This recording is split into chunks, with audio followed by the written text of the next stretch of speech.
नमस्कार प्यारे साथियों, कैसे हो आप सभी? आशा और उम्मीद की बहुत बढ़िया बेहतरीन जिंदाबाद होंगे। सभी साथी जुड़ जाएंगे सेशन के साथ में। फिर से आप सभी का स्वागत, सत्कार, अभिनंदन है इस शानदार से जानदार से सेशन में।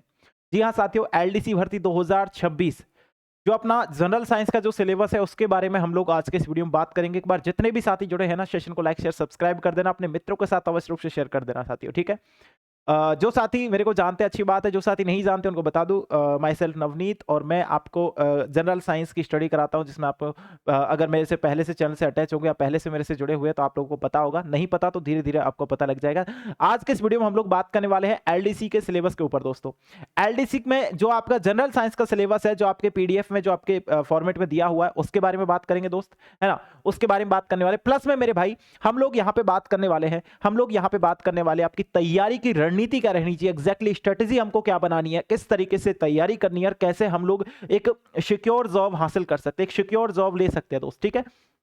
देखिए मेरे भाई, अगर मैं आपको यहाँ पे दो तरीके से बताऊं तो आप याद रखना, आप लोग यहाँ पे एक चीज याद रखना। आप बोलेंगे कौन सी चीज? कि एक आपका यहाँ पे आएगा आपका बायोलॉजी, और दूसरा सब्जेक्ट आपका जो दोस्त यहाँ पे आने वाला है वो आने वाला है केमिस्ट्री, और एक आने वाला है फिजिक्स। देखो फिजिक्स को आप ना के बरोबर समझो। अभी मैं बताऊंगा 2018 में जो हुआ था एग्जाम, 2018 में जो एग्जाम हुआ था दोस्त, 2018 में जो एग्जाम हुआ था उसके बारे में दोस्त मैं आपसे बात करूंगा, ठीक है।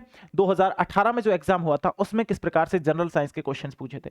2018 वाले पेपर में लगभग 50 प्रश्न साइंस के आए थे, जिसमें से सबसे ज्यादा जो बैटेज है प्यारे बच्चों वो बायोलॉजी से मिला। उसके बाद लगभग लगभग आपका 40% बैटेज आपका लगभग 30% के समथिंग, 30 से 35% केमिस्ट्री से मिला, है ना। और लगभग आपका यहाँ पे 10 से 12% तक आपका भैया यहाँ पे फिजिक्स से मिला, और फिर एक आपकी टेक्नोलॉजी जो आती है भैया उससे भी एक दो क्वेश्चन देखने को मिले थे।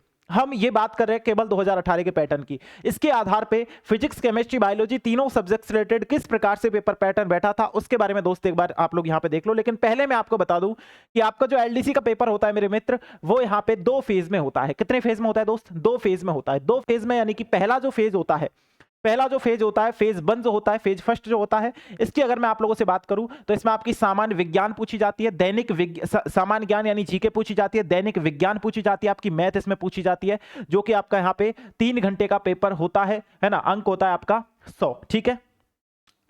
सामान्य हिंदी और अंग्रेजी भी आपसे पूछी जाती है, 3 घंटे का पेपर होता है, अंक होते हैं 100, है ना। तो यहां पे अगर मैं टोटल बात करूं आप लोगों से, टोटल बात करूं, एक क्वेश्चन 1 नंबर का होता है, टोटल जो नंबर ऑफ क्वेश्चन है वो भैया कितने हैं? 100।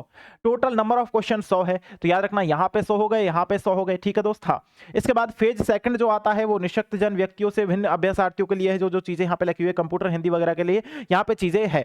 अब आज जो मैं बात करने वाला हूं वो एक इतने से टॉपिक की बात करने वाला हूं जिसमें से आपके भैया क्या आने वाले, लगभग 50 प्रश्न यहां से पूछे जाने वाले दोस्त, लगभग 50 प्रश्न दोस्त यहां से पूछे जाने वाले हैं।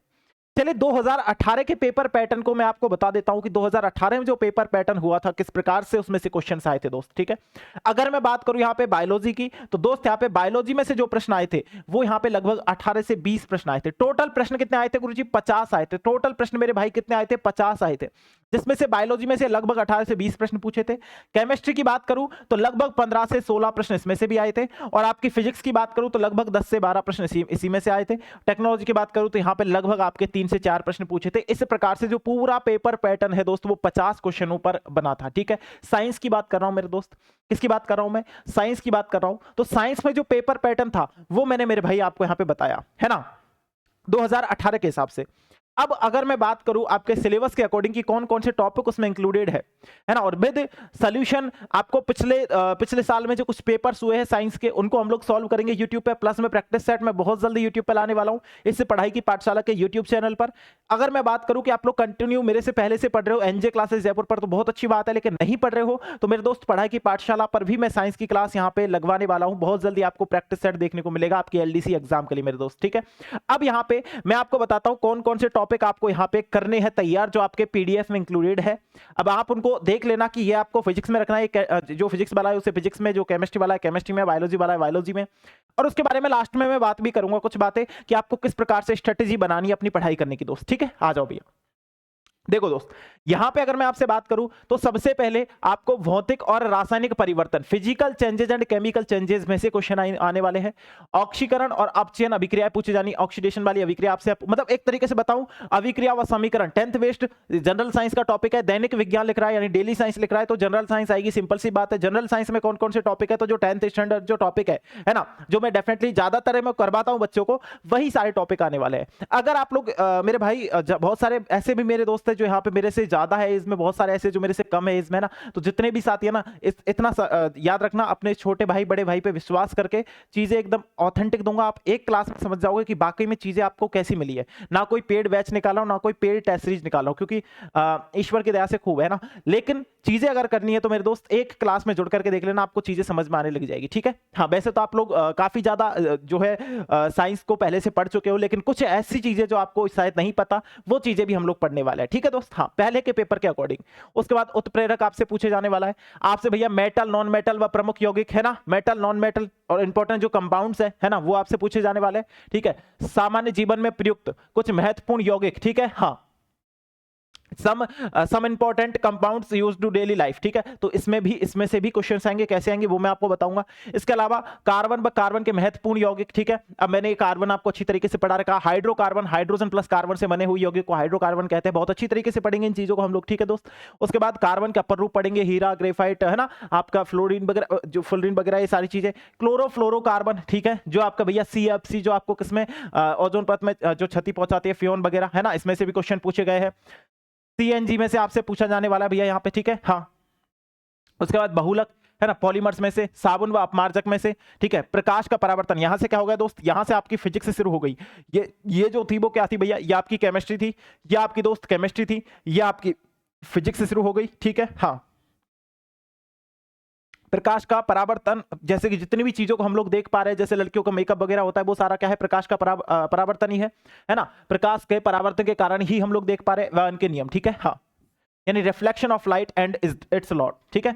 हाँ, रिफ्लेक्शन ऑफ लाइट एंड, और देखो यहाँ पे मैं आपको बता दूं, जितने भी साथी CBSE पास आउट है ना, उनको भी कोई दिक्कत लेने की जरूरत नहीं है, क्योंकि हम इसमें आपके 2 लैंग्वेज में चलने वाले, हिंदी व इंग्लिश दोनों में चलने वाले। तो इंग्लिश हिंदी वालों का भी कोई झंझट नहीं है यहाँ पे, ठीक है, क्योंकि मैं जितना भी पढ़ाता हूँ बाइलिंगुअल पढ़ाता हूँ, आपको पता है, ठीक है।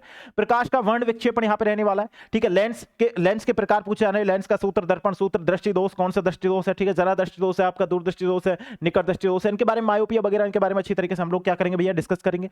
विद्युत इलेक्ट्रिसिटी में से क्वेश्चन आपसे पूछे जाने वाले, जिसमें विद्युत धारा के बारे में बात होगी, ओम के नियम के बारे में बात होगी, विद्युत सेल के बारे में बात होगी, इलेक्ट्रिकल सेल जो होता है, फैराडे का जो विद्युत चुंबकीय प्रेरण के नियम है उसके बारे में बात होगी दोस्त।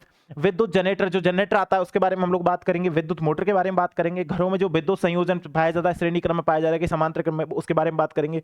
घरों में जो काम आने वाली जो विद्युत है, युक्ति का कार्यविधि को समझेंगे। रख रखाव उनके लिए लेते समय जो सावधानियां हैं वो हम लोग यहाँ पे देखने वाले हैं, ठीक है।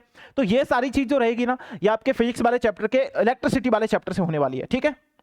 इसके बाद जो स्पेस वाला यानी अंतरिक्ष सूचना प्रौद्योगिकी, इसमें से भी क्वेश्चंस आएंगे। हम लोग, अब आप बोलोगे सर जी इसमें से भैया इसमें से पढ़ना आवश्यक है क्या, थोड़ा सा आपको मतलब ज्यादा नहीं, ऊपर ऊपर से आप याद कर लोगे ना, 1-2 क्वेश्चन इसमें से आने वाले, तो उनको हम लोग अच्छी तरीके से कर लेंगे। इस बात से सफिशिएंट, मतलब एक तरीके से आप सेटिस्फाइड हो जाओगे कि हाँ भाई हमने जो पढ़ा है वो वाकई में बहुत अच्छा पढ़ा है। गारंटी से मैं लिख के दे सकता हूँ, यूट्यूब पे कोई भी ऐसा कंटेंट नहीं देगा, क्योंकि मैं इतनी मेहनत करता हूँ अपने कंटेंट के ऊपर कि जो आप यहाँ से देखते हो चीजें, वो आपको वाकई में समझ में आनी चाहिए मेरे मित्र, ठीक है। वाकई में चीजें समझ में आनी चाहिए, इसलिए मेहनत आप भी करना और मैं भी करूंगा, क्योंकि आप और मैं दोनों ही वो वाली बात है, इक्वल इक्वल है, ठीक है। हाँ, आ जाओ भैया, ठीक है। इसके बाद आपसे यहाँ पे अब जो आई है भैया, वो बायोलॉजी आपसे पूछी जाएगी, ठीक है। अब यहाँ से जो आई है 7वें पॉइंट से, वो क्या है, बायोलॉजी आपसे पूछी जाने वाली है दोस्त। बायोलॉजी में मेरे भाई आपसे यहाँ पे अनुवांशिकी से संबंधित सामान्य शब्दावली आपसे पूछी जाने वाली है, ठीक है। हाँ, इसके बाद मेंडल के अनुवांशिकता के नियम आपसे पूछे जाने वाले हैं। आपसे भैया गुणसूत्र, है ना, क्रोमोसोम्स के बारे में, जो स्ट्रक्चर ऑफ क्रोमोसोम्स है, गुणसूत्र की संरचना, ठीक है। न्यूक्लिक अम्ल आपसे पूछे जाने वाला है। प्रोटीन संश्लेषण का केंद्र सिद्धांत आपसे पूछे जाने वाला है। मनुष्य के लिंग निर्धारण कौन होता है भैया, पुरुष होता है कि महिला होती है ना, फीमेल होता है कि मेल होता है, कौन होता है जो लिंग निर्धारण के लिए जिम्मेदार होता है ना, तो इसके बारे में आपसे बात करेंगे, ठीक है। हाँ, इसके अलावा भी बायोलॉजी में कुछ चैप्टर है, आप बोलेंगे कौन से, तो मैं आपको बात करता हूं यहाँ पे, और देख लो, जैसे कि पर्यावरण, एनवायरमेंटल जो स्टडी है उसके बारे में भी अध्ययन करना पड़ेगा दोस्त, है ना। जंतुओं का जो आर्थिक महत्व है, ठीक है। हाँ, तो उसके बारे में बात करने वाले। ब्लड ग्रुप सबसे ज्यादा इंपॉर्टेंट, ठीक है, ब्लड ग्रुप। और सबसे सिंपल तरीके से देखेंगे इसको, एक बिल्कुल रत्ती भर भी अगर आपको ऐसा लगे कि हमारे समझ नहीं आ रहा, मैं दोबारा पूरा चैप्टर एक झटके में आपको एक ट्रिक वाइज चीजें याद करा दूंगा, इतना मैं याद रखना, ठीक है। हाँ, क्योंकि वो वाली बात है ना, ट्रिक से याद करोगे तो ज्यादा मतलब इतना डिफिकल्ट नहीं लगता है ना। और ट्रिक भी ऐसी नहीं, एक तो होता है ट्रिक को भी याद करना पड़ता है भाई, ट्रिक हमारे रोजमर्रा की चीजों में याद, हमको चीजें समझ में आ रही है, ऐसी ट्रिक बना के दूंगा, गारंटी से याद रखना। ब्लड आपको उंगलियों पे याद ना हो जाए, पूरा ब्लड ग्रुप, ब्लड किसने खोज की, कब की, कौन से की कैसे पता लगता है, कौन सा क्या है, तो सारी चीजें हम लोग एक झटके में याद रख लेंगे मेरे दोस्त, एक झटके में याद रख लेंगे मेरे मित्र, ठीक है। आ जाओ मेरे भाई, हम इसमें देखो रक्तदान, हम ठीक है, हम रक्तदान आरएच कारक के बारे में बात करेंगे, है ना, आरएच फैक्टर के बारे में बात करेंगे, और इसके बारे में जो रीसस नामक, ठीक है, मैकॉक रीसस में खोज हुई थी आरएच फैक्टर की, किसने की थी सर जी, वो आपको पता ही है, 1940 में हुई थी, ठीक है। हाँ, रोगाणु तथा मानव स्वास्थ्य, ठीक है, कुपोषण, अब जो कुपोषण से, प्रोटीन की कमी से कौन कौन से रोग होते हैं, न्यूट्रिशन हम लोगों को इसमें पढ़ना पड़ेगा, कुपोषण नाम आ गया मतलब न्यूट्रिशन तो पढ़ना ही पढ़ना पड़ेगा, ठीक है। मानव रोग, ह्यूमन डिजीज के बारे में दोस्त देखना पड़ेगा आपको, ठीक है, वह उनसे किस प्रकार से इलाज किया जा सकता है, क्यों हुए वो रोग, उन दोनों के बारे में बात करने वाले, मतलब एक तरीके से एक टॉपिक दे दिया ह्यूमन डिजीज, तो हमको पढ़ना तो पूरा ही पड़ेगा, ठीक है। अब देखो मैं आपको बताऊं, मैं नहीं बोल रहा हूं किसी का भी बैच आप लोग ले रहे हो, कहीं से भी आप लोग पढ़ रहे हो, या फिर कहीं से भी आप ये चीजें देख रहे हो, ठीक है, कोई दिक्कत नहीं है, जहां से आपका मन कर रहा है वहां से आप लोग देख सकते हैं। लेकिन मेरे दोस्त एक चीज आप यहां पे याद रखना है ना, एक चीज आप याद रखना, एक प्रैक्टिस सेट दोस्त मैं रोज लाऊंगा आपका, ठीक है, एक प्रैक्टिस सेट रोज लाऊंगा मेरे भाई। इतना आप लोग याद रखना कि एक प्रैक्टिस सेट जो मैं आपके लिए ला रहा हूं यहाँ पे, और साइंस का जो प्रैक्टिस सेट लेकर के आ रहा हूं, उसमें हम लोग थ्योरेटिकल चीजें देखने वाले हैं। क्या देखने वाले हैं दोस्त? थ्योरेटिकल चीजें देखने वाले हैं, ठीक है। और थ्योरेटिकल चीजों के साथ साथ में, जैसे मैंने ब्लड पढ़ाया, जैसे मैंने क्या पढ़ाया दोस्त, आपका ब्लड पढ़ाया, ठीक है। हाँ, अब ब्लड ऐसा नहीं है कि एक ही दिन में मैं खत्म कर दूंगा, पूरा थ्योरेटिकल बैच ब्लड वाला मैं यूट्यूब पर थ्योरी फ्री चलाऊंगा, है ना, यूट्यूब पर थ्योरी फ्री चलाऊंगा। और इस थ्योरी के साथ साथ मेरे मित्र आप याद रखना ये चीज, है ना, इसमें मैं इंक्लूडेड क्वेश्चंस भी दूंगा, इसमें मैं इंक्लूडेड क्वेश्चंस भी दूंगा। तो इस चीज, ये ऐसी चीज है कि जैसे मैं आपको थ्योरी पढ़ा रहा हूं, 2-3 स्लाइड हो गई है, उसके बाद तुरंत एक क्वेश्चन दे दिया उन 2-3 स्लाइड्स में से, तो आप याद रखना। साथ साथ में थ्योरी आपकी कितनी रिवीजन, मतलब थ्योरी का भी जो रिवीजन है, अब ऐसा नहीं है एक दूंगा, 2-3 स्लाइड के बाद मेरे को लगेगा भैया 4-5 क्वेश्चन देने चाहिए, तो मैं 4-5 क्वेश्चन दूंगा। हो सकता है 5-6 स्लाइड हो गई है, उसके बाद मैं 2 क्वेश्चन पूछ लूं आपसे, 3 क्वेश्चन पूछ लूं, कोई अलग पूछ लूं जो आपके एग्जाम में आया हुआ है वही पूछ लूं, तो ये चीज आपके रिवीजन के तौर पे भी काम देंगी। प्लस में इसके अलावा आपको मैं प्रैक्टिस सेट जब दूंगा, जब आपका सिलेबस कंप्लीट हो जाएगा साइंस का, तो हम लोग प्रैक्टिस सेट भी शुरू कर देंगे, ठीक है। अब इतना आप लोग याद रखना, जैसे कि स्ट्रेटेजी अगर मैं बात करूं तो देखो, बहुत सारे स्टूडेंट ऐसे हैं जो बहुत सारे मेरे भाई ऐसे हैं जो पहले से इसमें वैकेंसी में काफ़ी सारा पार्टिसिपेट किए थे पहले भी, है ना, लेकिन किसी कारणवश नहीं हुआ, भाग्य ने साथ नहीं दिया, किस्मत ने साथ नहीं दिया।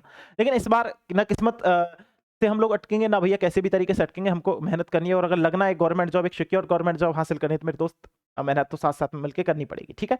अब देख मेरे भाई, यहाँ पे एक चीज आपको याद रखनी, कौन सी चीज, जैसे कि मैंने आपको एक प्रैक्टिस सेट कराया ना, है ना, जो बहुत सारे जो है एक तरीके से मैं बताऊं टीचर्स फॉलो करते हैं, स्टूडेंट्स फॉलो करते हैं, तो ये वाला प्रैक्टिस सेट जो मैं करा रहा हूं ना, अब मैं अगर मान लो मैं 40वें प्रैक्टिस सेट पे पहुंच चुका हूं, ठीक है, लेकिन अगर मैं आपसे इस वाले प्रैक्टिस सेट से क्वेश्चन करूं ना, तो मेरे दोस्त आपको याद होनी चाहिए, क्योंकि जब ही चीजें याद होती है। अब अगर मैं 40 वाले प्रैक्टिस सेट पे पहुंच चुका हूं और आपको पहले वाला ही याद नहीं है, तो फिर आपके लिए वो चीज एक भंडारण की तरह काम करती है, तो आपको साथ साथ में चीजें याद भी करनी पड़ेगी। मतलब अगर 40वें प्रैक्टिस सेट पे पहुंचाऊं, तो आप 1 2 3 4 5 6 रिवीजन के तौर पे भी चीजें याद रखो, ठीक है। अब इसके साथ पढ़ाई की पाठशाला अपना यूट्यूब मतलब एप्लीकेशन है ना, पढ़ाई की पाठशाला के एप्लीकेशन पे मेरे दोस्त आपको वहां पे मैं आपको यहाँ पे जो चीजें मिल रही है पढ़ाई की पाठशाला के एप्लीकेशन पे क्यूज के टाइप में डालूंगा। जैसे कि एक टॉपिक ब्लड वाला हो गया, ब्लड से मैं आपको लगभग 50 क्यूज पढ़ाई की पाठशाला पे डलवा दूंगा। तो एक बढ़िया तरीके की साइंस की जो तैयारी करनी है मेरे पे छोड़ दो, इस बात के मतलब खुद के ऊपर जो कॉन्फिडेंस है उसके लेवल पे मैं बोल रहा हूँ कि हाँ भाई साइंस में आपका एक भी नंबर नहीं कटने दूंगा। बाई चांस कोई आउट ऑफ सिलेबस क्वेश्चन आ जाता है, 1 या 2 या फिर आपत्तिजनक क्वेश्चन आ जाता है, उसकी मैं बात नहीं करता, लेकिन इतना पहले भी मैंने किया है। लगभग ये समझो कि 50 में से 48 के समथिंग क्वेश्चंस मैंने काफी एग्जाम से, मतलब एक जो एग्जाम होती है अपना नर्सिंग वगैरह की, वो सारा मैंने कर दिया है। तो इतना कॉन्फिडेंस खुद के ऊपर है, चीजों के ऊपर है, मेरे कंटेंट के ऊपर है कि हाँ भाई मैं जो दूंगा यहाँ से वो बहुत ही बेहतरीन दूंगा दोस्त, ठीक है। बाकी तो आप जब पढ़ोगे तो फर्क जानोगे, वो चीजें मेरे को बोलने से कुछ भी नहीं होगा। अपनी स्ट्रेटेजी अपने हिसाब से अच्छी तरीके से लग जाओ। बस ये है कि इस बार गवर्नमेंट जॉब लेनी है, सभी को लेनी है, जितने भी मेरे प्यारे भाई देख रहे हैं, जितनी मेरी प्यारी बहन देख रही है, सबको लेनी है, ठीक है दोस्त। हाँ, तो आज के इस वीडियो में इतना ही करते हैं। आप सभी दोस्तों का बहुत बहुत धन्यवाद सेशन में ज्वाइन होने के लिए। मैं आशा और उम्मीद करता हूँ सेशन आप सभी बच्चों को, है ना, मेरे सभी साथियों को बहुत बहुत अच्छा लगा होगा। और अगर सेशन अच्छा लगा हो दोस्तों, इस सेशन को लाइक शेयर सब्सक्राइब कर देना, अपने मित्रों के साथ अवश्य रूप से शेयर कर देना। आज के लिए बस इतना ही, बहुत बहुत धन्यवाद, थैंक यू सो मच, जय हिंद, जय भारत।